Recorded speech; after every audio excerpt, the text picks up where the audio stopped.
Welcome everyone to Building Argument Through Thesis. In our last lesson, we went over how to create a rough draft for your Tolman's model thesis statement. In this lesson, we're going to turn your rough draft into a polished, coherent argument. And we're going to answer the question, how do we take what we sketched out in our rough draft and make it clear, concise, and attractive to our readers? So let's get started. So last lesson, we constructed a rough draft thesis, and I used Where the Wild Things Are, and I explored in my claim Sendak's unrealistic use of time. And the grounds were during Max's trip to the island, his time spent with the wild things, and his return home. And my warrant that all of this, the claim and the grounds, represents the fleeting nature of childhood.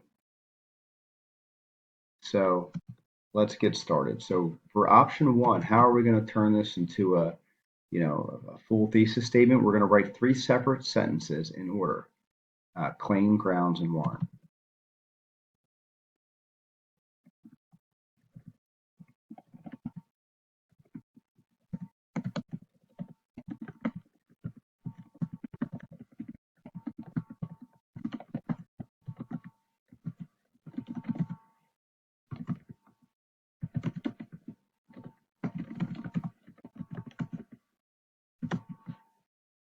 Now let's take this.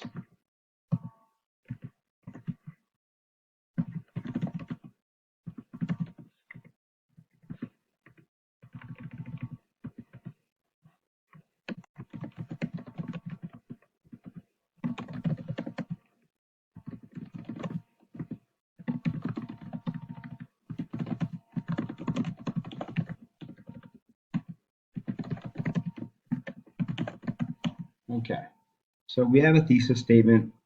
We did option one, and it's definitely clear, but it is not concise or attractive. So let's figure out why. So here are some things we need to fix. Academic tone, concision, parallel structure, and active voice. All right, so let's get started. So what I'm going to do is I'm just going to take this, copy and paste it there.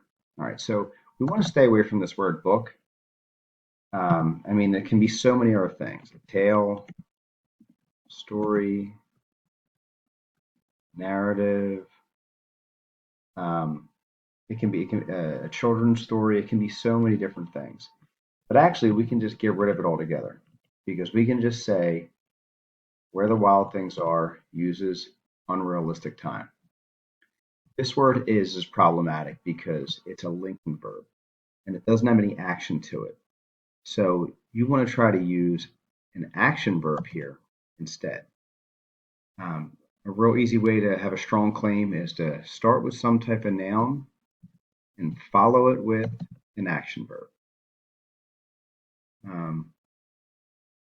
This happens. This is a really weak way to start a sentence, but that's okay. We'll get to that later. What I'm going to focus on is parallel structure. So let's read this sentence. This happens during Max's trip to the island, his time spent with the wild things, and when he returns home. So that sentence is unparalleled. And the reason that is because let's take a look at the things that we're listing. Max's trip, his time. So we have possessive nouns. And then we have this last thing, and when he returns home. So instead, we could just say, and his return home. And now we have another possessive noun. Okay? So now we want to focus on our academic tone. So we want to take this word you out of our vocabulary, especially in academic writing. And we never want to use the word basically. That is an illegal word. So how can we change this? Okay, we can just go like this and delete it. The fleeting nature of childhood is represented through this technique. Cool. So this is not perfect. We can still work on this. So we could also write 3 separate sentences, but just jumble the order. So we're going to take this, I'm going to put it here and play around with a little bit. Let's see if I can, maybe you put this in the front. Take this out.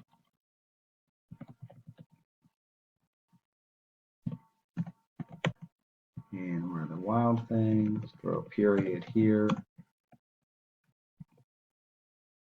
This happens during Max's trip to the island, his time spent the wild things, and his return home.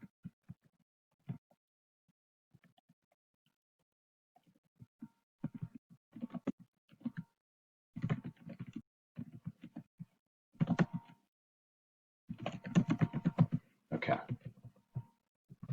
So I'm going to read this, and I'm using 3 different sentences. But you know what?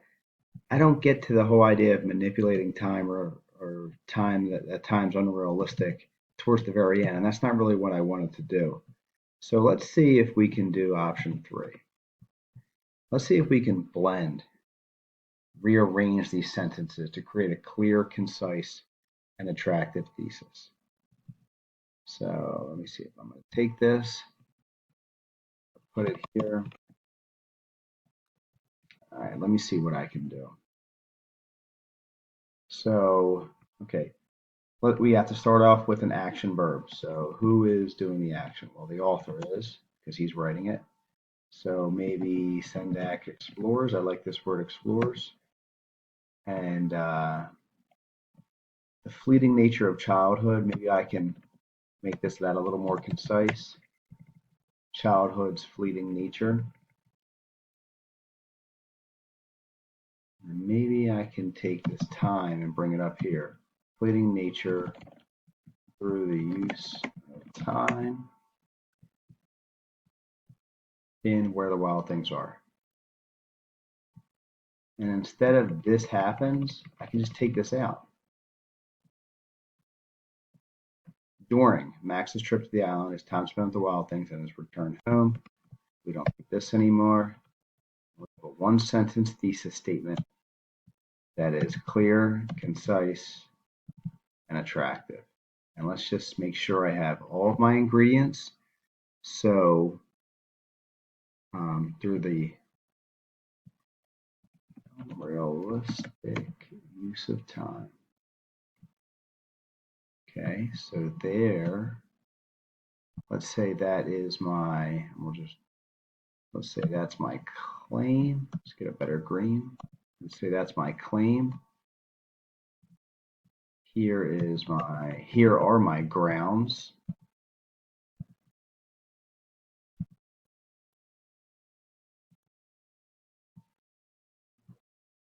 And there's my warrant. So I jumbled it all up, I blended it all together, and I have a pretty strong thesis statement. So let's see how you do. If you have any questions, please reach out to me at any time. Have a great night.